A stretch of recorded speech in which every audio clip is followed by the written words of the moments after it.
Hello, welcome to me talking about Resident Evil 2 just off the top of my head because I played this game on like the 4th of October 2025 and I wanted to talk about it because I want to keep a total library of the games that I beat, make a little video for my friend Eli. If other people watch it, great. I don't really expect too many people to care about Resident Evil 2, the original 1998 version in 2025. I definitely think people should care about this game because it's fantastic. This was easily one of the best video games I've ever played. This game is peak video game, in my opinion. I'm not going to lie, I just did the 12 and a half to 13 minute recording that was on my webcam, so it sounds like shit. This doesn't sound great, but it's better than the webcam, let me tell you what. I loved just about everything that's in this game. It is extremely simple. You know, it's tank controls, which is going to be hard for a lot of people. It is, especially coming from 2025, where controls are very fluid. You use analog sticks now. You have to use the D-pad in this game. You turn. You have to stand, turn, and that's how you turn in this game. It's difficult at first. It's about an hour and a half of a learning curve, and then you realize, oh, this shit's easy. You know, like square buttons running. I just kind of walk backwards. I shoot into the darkness. Everybody dies. I thought at the beginning of this game, I'll start right at the beginning of this game. I thought it was extremely hard. I thought this was going to be a fucking miserable experience because when the game starts with you and Claire in a car crash. You know, you get separated. You have to make your way to the Raccoon City Police Department. That's the basic setup of the beginning of the game. The 5 to 10 minute trek from the car crash to the the Raccoon City Police Department, I thought it was terrible. I kept getting hit, and I was taking so much damage. I barely had any ammo, you know, and then I would get there, and it'd be great.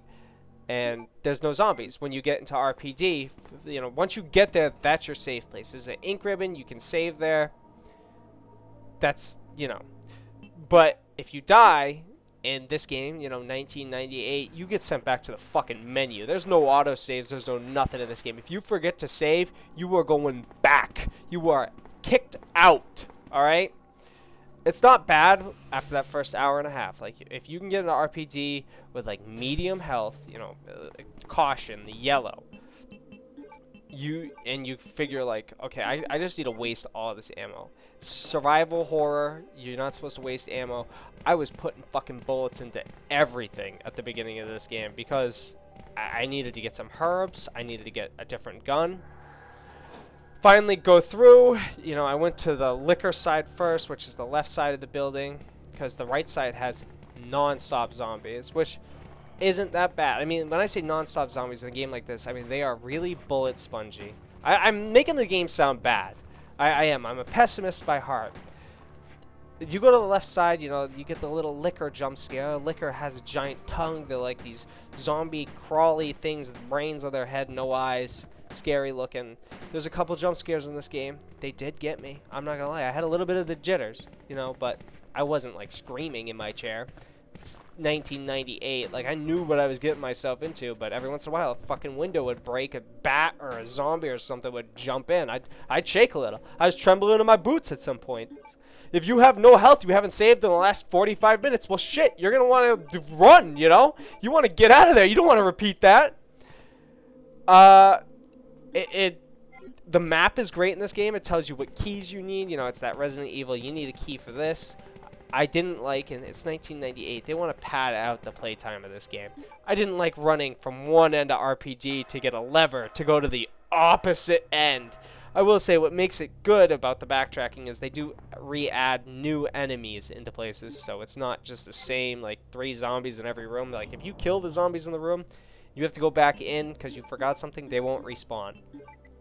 They will respawn, however, if you have a new item that you're bringing into that room. RPD is the main building at probably the first half of the game. Is all RPD. You know, you get through it, and then at one point, I don't even really remember it because the transition is so smooth. Underneath RPD is a giant. The game is 25 years old, so yeah, it's kind of getting spoiled from this, but I won't even. I suck at shit, so it's not even going to sound that comprehensible what I'm about to say. Underneath RPG is a giant laboratory research facility. That's what I'm trying to say. Underneath RPD. And you don't even realize that you're there. Once you're there, I mean, you meet Ada at one point. Ada being a Leon, Ada, Claire, 3 fucking awesome characters. I love Leon in this game. I love Leon in every game he's in. He is comically stupid in this game. I think all of the characters are. The dialogue is so poorly delivered that it is wonderful in every single way. Even the title screen, Resident Evil 2. It's so, like, forced, early 2000s, late 90s, like, cringy dialogue to be cool. It's awesome. I loved it. The puzzles aren't too hard in this game. I thought that they were, you know, you could figure them out, and then you'd feel smart. They're like 4th grade puzzles. So some of them were hard for me. But other than that, you know, you find the red jewel. You have to put it in the box because there's absolutely no... The 8 slots you have are the 8 slots you get for inventory. There was a lot of pick and choose what I wanted to use for a weapon if I had stuff in my inventory. I mean, it wasn't full all the time, but if you picked up key items, you can't just say, oh, I want to drop this herb to make up for, you know, something else I'm putting in my inventory. You either use it or it stays. There's no getting rid of it in this game. You go put it in the box. Saving in this game, like I said, it kicks you back out to the main menu if you die, but you only get ink ribbons to save with, so you want to use them sparingly. I ended the game with like 7 or 8 because I was using them pretty sparingly. I wasn't dying after the first hour and a half. I was kind of like cruising through the game after the first hour and a half. Right now, the way I played this game was on PlayStation 3. You can buy it on the PlayStation Store, which was a disaster for me. I did not enjoy buying this game on the PlayStation Store. I bought this game and Silent Hill 1 on the PlayStation Store. They are $5.99 a piece. It is a absolute one-to-one recreation. Not even a recreation. It's a port. It's a straight port of the 2 games. But buying the games on the PlayStation 3 store in 2025 was a monumental task. I had to... When you load up the PlayStation Store, it has a big notes list that says you got to go through your PlayStation 4, PlayStation 5, or online to put money onto your wallet. You cannot use a card anymore. If you try and use a card, it always pops up with an error. They have discontinued that service. You have to put it on your wallet. Okay, great. I'm going to pull out my phone and add this to my wallet. Well, if you go through your wallet on your phone, there is no wallet option. Let me start with that on your phone. If you use the app, there's no wallet option. If you do it online, it tries to make you use the card that you, you know, it says like, oh, can you put these 3 digits, you know, the CCV or CVV number on the back, can you put these in to make sure that we have the right card? You put it in, error, you know, we've never seen this card before, try again later. It just says try again later. It doesn't even say it's my fault, it's not their fault, just try, let's do this later. Well, I don't want to do it later, so you actually have to delete the card, add a new card, and then I only put $5 on it first because I wanted to make sure that it actually worked or I wasn't going to get triple charged. When I put the $5 on, I was like, sweet. I'll click add to wallet. Oh, I went through the browser on my phone. I couldn't even do it through the app. I went through the browser. I clicked, you know, got the $5 on my account. I got the email. Great. I clicked add funds to wallet again, $10, enter.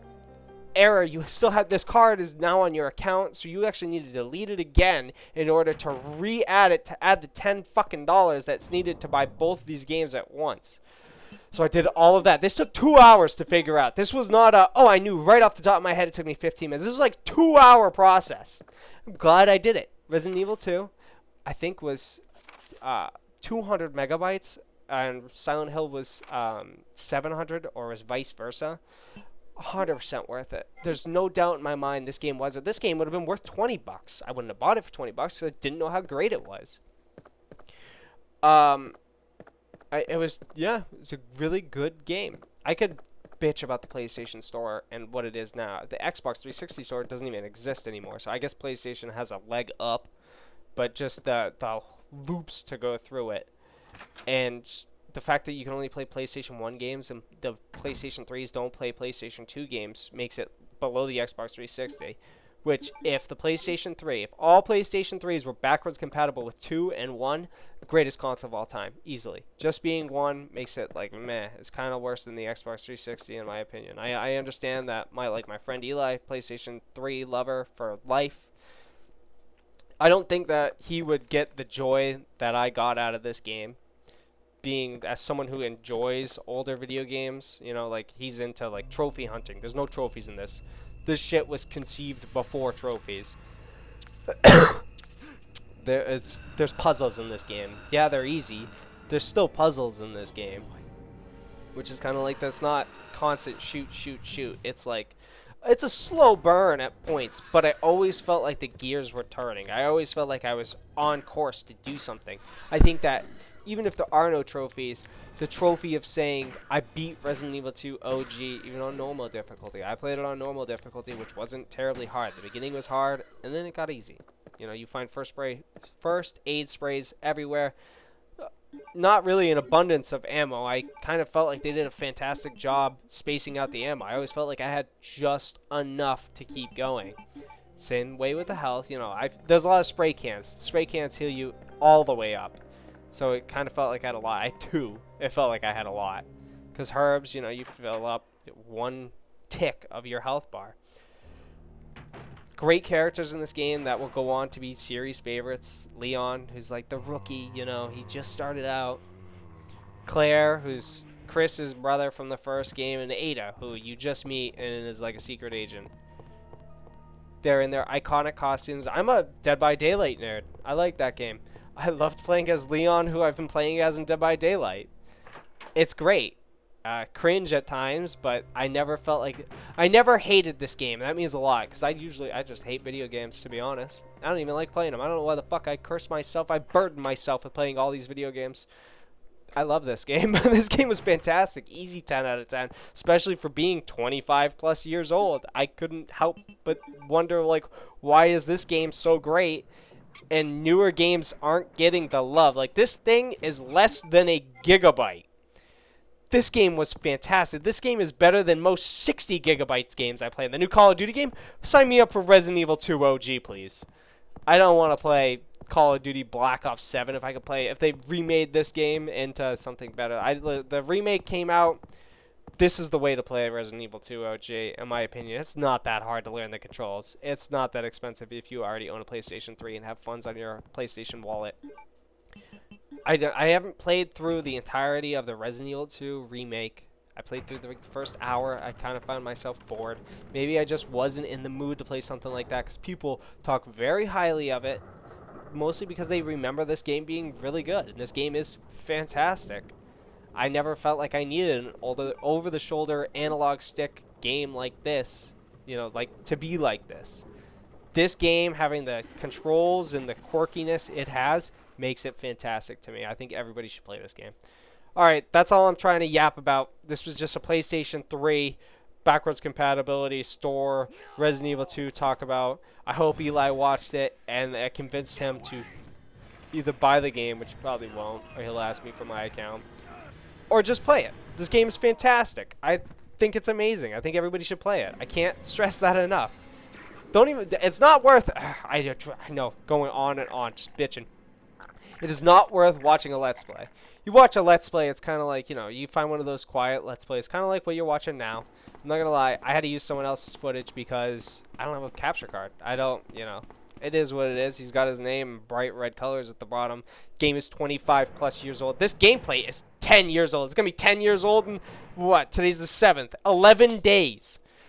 Like, the game is old. It's fantastic. I don't know why games got worse.